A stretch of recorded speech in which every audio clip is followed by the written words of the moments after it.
Feel no fear about coming to Puerto Rico. It's a beautiful place and everything is ready. Puerto Rico!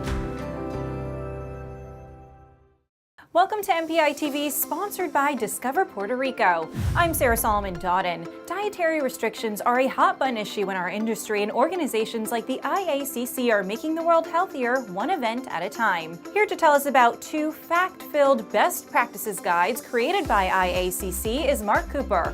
Mark, how are these guides aiding in not only identifying strategic initiatives for dietary restrictions, but also delivering on them?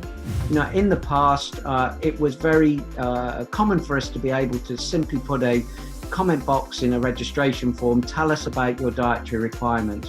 And of course, that in its own right is valuable, but it allows for many different interpretations, everything from allergen advice through to cultural requirements and religious requirements, through to just dietary preferences as well, which are not linked to the other two, but they're part of a personal dietary plan.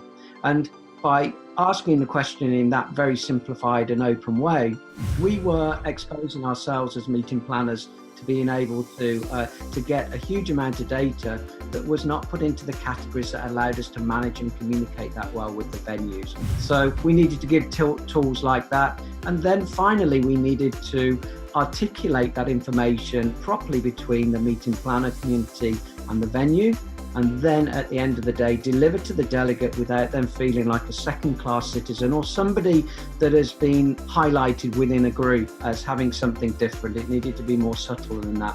So the guide really took us right the way through the process from planning through to delivery at the event. And Mark, to your point of delivering seamlessly, there has to be a lot of collaboration among planners and venue partners. Tracy Stuckrath with Thrive Events has championed food and beverage for quite some time now, and she is here to share her best practices with us. Tracy? Best practices are definitely asking about the dietary needs in advance, whether you're the meeting planner and or you're the conference center or convention center. The next step would then be to take those dietary requests that you get from registration and then incorporate that into the overall menu design. And then another best practice would be to label your food so that when you're putting it out and making sure that it says this is dairy free or this contains dairy or this is gluten free and this contains gluten, how you communicate those needs on the communication to the attendee is very, very important. It takes good practice for the meeting planner and the food and beverage partner to do that. I think it will be a very good educational outlet that MPI will have at WEC that will help meeting planners and hoteliers work together. Thank you, Tracy. You can actually take part in more extensive hands-on education this June at WEC, as the IACC will have a showcase featuring several food and beverage leaders to move this important conversation forward.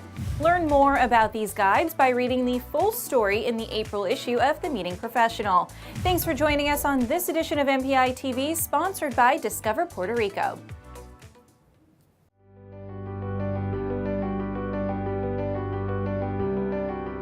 The news from the mainland has been pretty negative about the power grid, but honestly, the city is lit up like any city. I was really surprised by how amazing it was. The island is lit and full of life. Feel no fear about coming to Puerto Rico. It's a beautiful place and everything is ready. Puerto Rico!